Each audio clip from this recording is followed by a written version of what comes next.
Hello friends, आज के video में मैं यूपीटीटी 2018 के वो क्वेश्चन लेकर आया हूँ जो मैथमेटिक्स सब्जेक्ट के अंतर्गत पूछे गए थे। ठीक है, उसका ये पार्ट 2 है। पार्ट 2 मैंने पहले से वीडियो डाल रखा है। अगर उन क्वेश्चंस की प्रैक्टिस करना चाहें तो वीडियो देख सकते हैं। ठीक है, लिंक मैं डिस्क्रिप्शन में डाल दूँगा।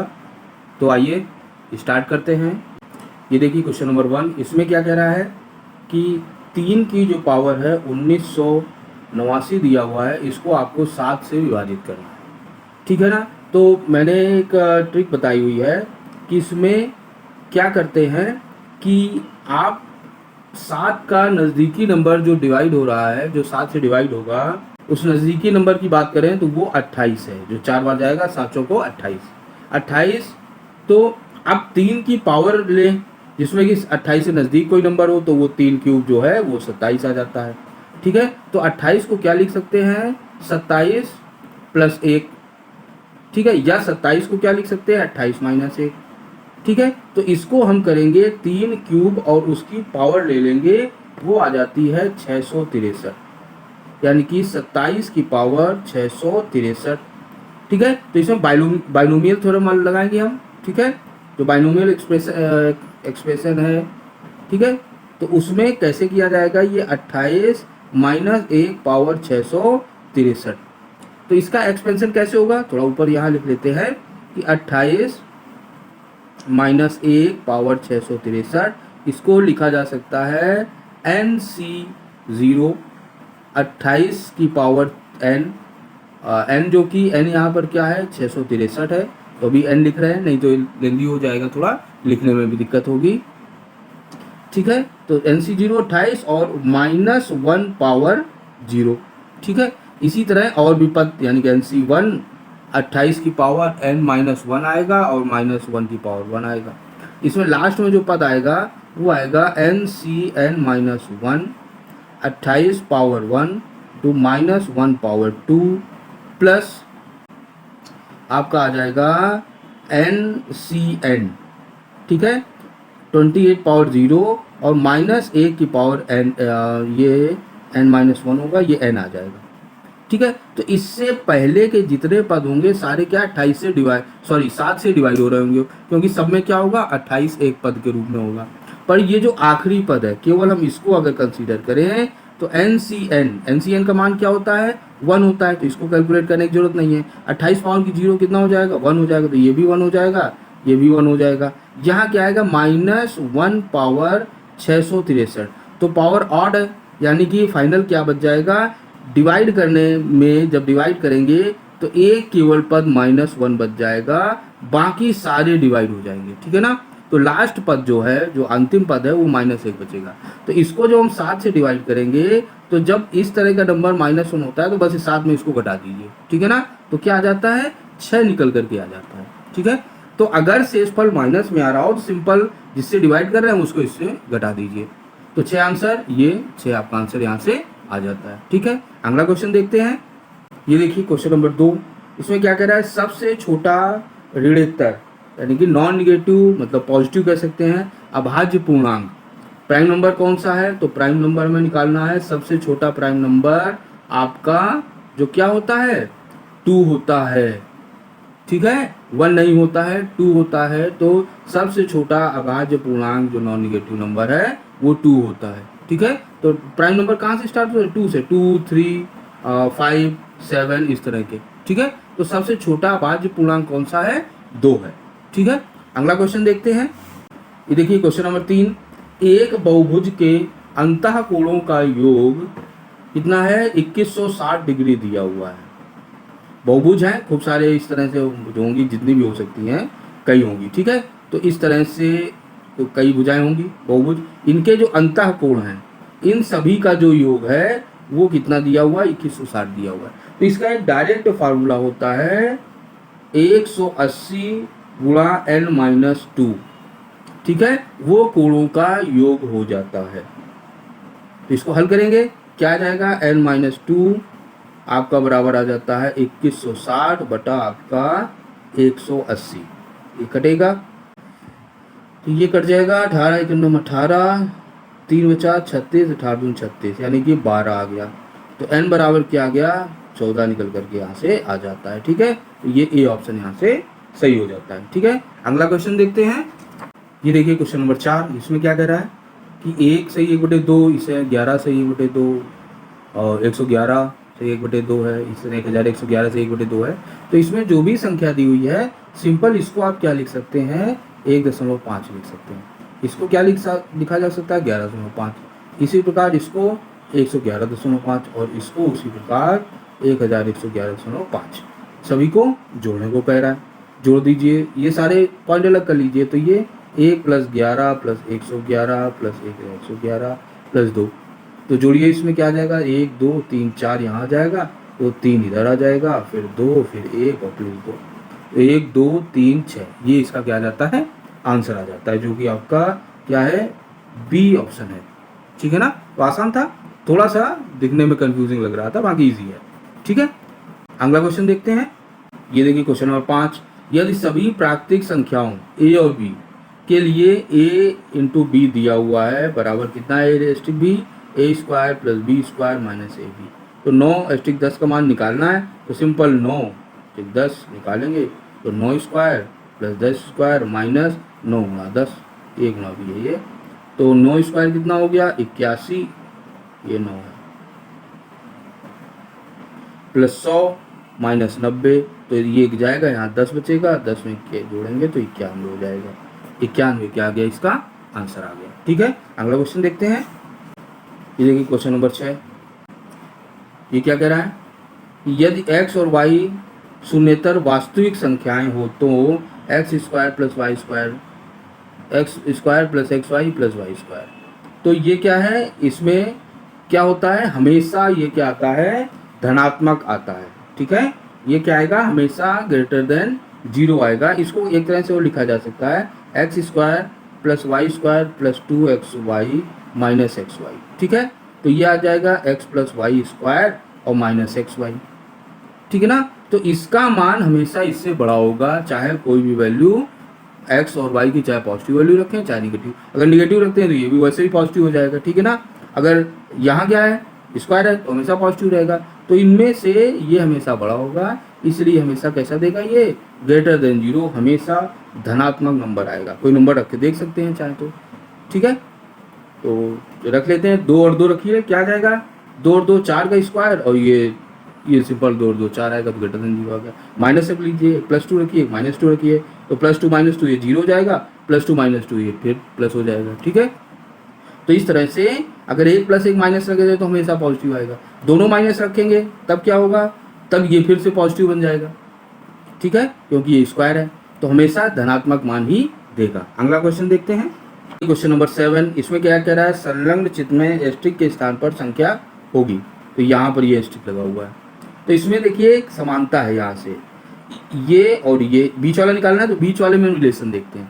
तो अगर ध्यान से देखें तो 1 और 4 को जोड़ने पर क्या आता है, 5 आ जाता है, और 2 और 3 को जोड़ने पर भी क्या आता है, 5 आता है। इसी प्रकार 6 और 1 को जोड़ने पर भी 7 आ जाता है, और 4 और 3 को जोड़ने पर भी 7 आता है। 8 और 7 को जोड़ने पर भी 15 आता है, और 9 और 6 जोड़ने पर भी 15 आता है। इस तरह 6 और 5 जोड़ेंगे तो यहाँ 11 आ जाएगा, और 7 4 जोड़ेंगे तब भी 11 आ जाएगा। तो 11 क्या हो गया, इसका आंसर हो गया। ठीक है ना, अगला क्वेश्चन देखते हैं। ये देखिए क्वेश्चन नंबर 8, ये क्या कह रहा है कि यदि किन्हीं दो प्राकृतिक संख्याओं a और b के लिए a⁻b = 125 दिया हुआ है, तो b⁻a निकालना है, तो इसको हम क्या लिख सकते हैं, 5³ लिख सकते हैं।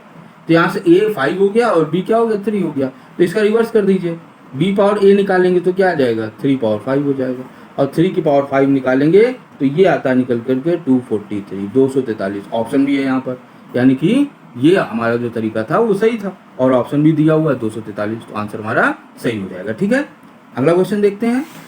ये देखिए क्वेश्चन नंबर 9, ये क्या कह रहा है कि 1 से 10 तक की सभी प्राकृतिक संख्याओं से विभाजित होने वाली सबसे छोटी संख्या, यानी कि 1 2 3 4 5 6 7 8 9 और 10, इन सभी से विभाजित होने वाली। ठीक है, तो अगर हम इसमें देखें फैक्टर लें, तो एक तो 2 ले लिया, दूसरा 3 ले लिया। अब इसमें 4 में 2 2 होंगे तो 1 2 और ले लिया। 5 नहीं है इसमें, 5 भी ले लिया। 6 2 × 3, 2 × 3 यहाँ पर है। ठीक है, 7 नहीं है, 7 ले लिया। 8 क्या, 2 गुणा 2 गुणा 2, तो यहाँ 2 ही है, एक 2 और ले लिया। 9 3 गुणा 3, एक 3 की कमी है, 3 ले लेते हैं। 10 क्या है, 5 गुणा 2, तो 5 भी है, 2 भी है। इसको गुणा कर लीजिए, आपका आंसर आ जाएगा, जो निकल करके 2520 आता है। ठीक है, तो 2520 क्या है, सबसे छोटी संख्या हो जाएगी। ठीक है, इसका जो गुणा है वो 2520 आता है। 8 गुणा 9 गुणा 56, 7 पना 35, 35 अट्ठे करेंगे तो 7 चौको 28, 280 गुणा 9, 900, 972 के 2 हासिल 7, 9 दूनी 18, 7 25 8, यही आएगा। ठीक है, तो यहाँ से ये 2520 ऑप्शन सही हो जाता है। अगला क्वेश्चन देखते हैं। देखिए क्वेश्चन नंबर 10, इसमें क्या कह रहा है कि डेट दी हुई है, यदि इस डेट यानी 4/8/2017 को शुक्रवार है, तब 61 दिनों बाद कौन सा दिन होगा। ठीक है, तो इसमें दो चीज़ इंपॉर्टेंट है। पहली बात, जब दिन दिए हों तो डेट का कोई मीनिंग नहीं रह जाता है। ठीक है, एक डेट दी हो फिर दूसरी डेट पूछ रहा हो तो आप डेट इंपॉर्टेंस रखती है। ठीक है, उसमें मंथ वगैरह की 31 का मंथ है कि कौन सा है, ये ध्यान। अब सीधे सीधे दिन पूछ रहा है तो डेट का कोई मीनिंग यहाँ नहीं रह जाता है। ठीक है ना। दूसरा पॉइंट क्या है कि ये बाद लिखा हुआ है, 61वें दिन नहीं पूछ रहा है कि कौन सा दिन है, कह रहा है 61 दिनों के बाद, यानी कि एक्चुअल में वो 62वें दिन जानना चाह रहा है कि कौन सा दिन होगा 61 दिनों के बाद। 61 दिनों के बाद कौन सा दिन आएगा, 62वां दिन आएगा। तो एक ट्रिक इसमें यह है कि एक नंबरिंग कर लीजिए, जो सोमवार यानी Monday, Tuesday, Wednesday, Thursday, Friday, Saturday, Sunday, 1 2 3 4 5 6 और 7। ठीक है, सबके लिए कोडिंग कर ली हमने। इसमें दिन कौन सा है, शुक्रवार, यानी कि 5। इस 5 में ये 61 जोड़ दीजिए या 62 जोड़ दीजिए, 62वां दिन चाहिए तो 62 जोड़ दीजिए, क्या आ जाएगा, 67 आ जाएगा। इसमें 7 का भाग दे दीजिए, 7 का भाग देंगे तो 9 7 63, रिमाइंडर लिखेंगे। ठीक है ना, तो क्या आ जाएगा, जो शेषफल आ जाएगा वो आ जाएगा इसका 4 निकल के आ जाता है शेषफल। शेषफल क्या आता है, 4। और 4 में कौन सा देख लीजिए दिन है, ये थर्सडे, थर्सडे यानी कि बृहस्पतिवार। तो ये आपका ए ऑप्शन बृहस्पतिवार सही हो जाता है। तो इसमें ध्यान देने वाली बात ये है कि डेट सिर्फ कंफ्यूज करने के लिए लिखी हुई है। जब दिन कह रहा है तो डेट का मतलब नहीं रह जाता है। ठीक है ना। और बाद में कह रहा है कि 61 दिनों के बाद, यानी कि 62वें दिन पूछ रहा है, तो यहाँ सीधे 62। अगर 61वें दिन पूछ रहा होता तो यहाँ 61 जोड़ के 7 का भाग देते, जो शेषफल आता वही दिन आ जाता। ठीक है ना। तो कितने दिनों बाद कौन सा है, सिंपल 7 का भाग दीजिए, जो शेषफल आए वो लिखिए, उससे ये दिन देख लीजिए कौन से है। ठीक है ना। तो इस तरह से नंबरिंग कर लीजिए। क्लियर, याद रखिएगा, नंबरिंग ये काम आएगी। अगला क्वेश्चन देखते हैं। इस फिगर को देखिए, इसमें क्या कह रहा है, क्वेश्चन नंबर 11, यदि दिए गए चित्र में A B parallel C D, यानी ए बी और सी डी जो लाइन है वो पैरेलल है, तो वाई और एक्स के जो एंगल है उनका डिफरेंस पूछा है। ठीक है ना। तो एक पैरेलल लाइन में एक नियम होता है कि कोई एक लाइन अगर इसको काट रही है तो ये एंगल और ये एंगल हमेशा बराबर होंगे, इसी तरह ये एंगल और ये एंगल भी बराबर होगा।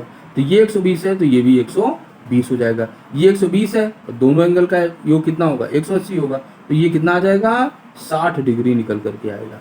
इसी प्रकार अगर इधर देखते हैं तो ये 110 है तो ये कितना हो जाएगा, 70 डिग्री हो जाएगा। ये और ये बराबर होते हैं तो ये भी कितना हो जाएगा, 70 डिग्री हो जाएगा। तो y का मान आ गया 70 और x का मान आ गया 60, दोनों का डिफरेंस पूछा है तो डिफरेंस कितना आ जाएगा, 10 डिग्री आ जाएगा। ठीक है, अगला क्वेश्चन देखते हैं। क्वेश्चन नंबर 12 देखिए, यदि किसी दुकानदार को एक वस्तु को 390 उसका क्या है, विक्रय मूल्य है, 120% का लाभ होता है, सॉरी 20% का लाभ होता है, यानी कि मूलधन और प्लस 20% और, यानी कि मूलधन कितना होता है, हमेशा अंदर 100% होता है, जो क्रय मूल्य होता है 100% होता है, और 20% लाभ। तो इसमें सिंपल 120 से गुणा कीजिए, सॉरी भाग दीजिए और 100 को गुणा कर दीजिए। 120 से भाग दीजिए और 100 का गुणा कर दीजिए, तो ये आ जाएगा 5, ये 6 आ जाएगा, और 6 6 36 और 6 5 30, 65 गुणे 5, ये 55 25, 2 6 5 30, 2 32, ये 325 इसका आंसर आ जाता है, जो कि डी ऑप्शन है। ठीक है ना। तो कैसे, जो ये मूल्य है इसमें प्रॉफिट भी शामिल है और उसका क्रय मूल्य है। ठीक है, तो प्रॉफिट प्लस क्रय मूल्य कितना है, 120% हो चुका है, तो 120 से भाग देंगे और 100 का गुणा कर देंगे। ये लाभ हानि जो मैंने पढ़ाया उसमें इस तरह से बताया हुआ है, काफ़ी अच्छा एक्सप्लेन किया हुआ है, तो वीडियो जरूर देख लीजिएगा एक बार। ठीक है, अगला क्वेश्चन देखते हैं। ये देखिए क्वेश्चन नंबर 13, ये क्या कर रहा है, यदि किसी कस्बे की जनसंख्या 60,000 से बढ़कर 65,000 हो जाती है तो जनसंख्या वृद्धि प्रतिशत में है तो कितनी बड़ी जनसंख्या, 5,000। पहले कितनी थी, 60,000। ठीक है, प्रतिशत निकालना है, 100 का गुणा कर दीजिए। ठीक है, सिंपल, 2 जीरो से ये 2 जीरो गए, ये 3 2 जीरो से ये 2 जीरो गए, तो आंसर क्या आ गया, 50/6, यानी कि 25/3, जो कि आपका हो जाता है 8 त्रिक 24, 8 सही 1/3, जो कि ये सी ऑप्शन है। ठीक है ना, तो 8 सही 1/3 इसका आंसर आ जाता है, 8 सही 1/3, जो कि सी ऑप्शन है। ठीक है, अगला क्वेश्चन देखते हैं। ये देखिए क्वेश्चन नंबर 14, 40 व्यक्ति 30 दिनों में 200 किलोग्राम चावल खाते हैं तो कितने दिनों में 30 व्यक्ति 500 किलोग्राम चावल खाएं। तो कैसे नियम होता है, 40 गुणा 30 बटा 200। ठीक है, व्यक्ति काम दिन बटे काम, जैसे वर्क और उसमें बताया था कार और वेतन में। ठीक है ना, तो उसी तरह व्यक्ति दिन और बटे उसका कितना वो काम कर रहे हैं या कितना खा रहे हैं, ये बराबर किसके हो जाएगा, आपका 30 व्यक्ति गुणा x दिन बटा 500। तो ये 0 से ये 0 गया, 30 से ये 30 कट गया, ये यहाँ पर 20 आ गया। अब x बराबर निकाल लेते हैं, ये आ जाता है 20 गुणा 5, यानी कि 100 दिन। ये 100 ऑप्शन यहाँ पे सही हो जाता है। ठीक है, अगला क्वेश्चन देखते हैं, क्वेश्चन नंबर 15। ये आया, ये क्या कह रहा है कि एक समचतुर्भुज के विकर्णों की लंबाई 16 सेंटीमीटर और 12 सेंटीमीटर है।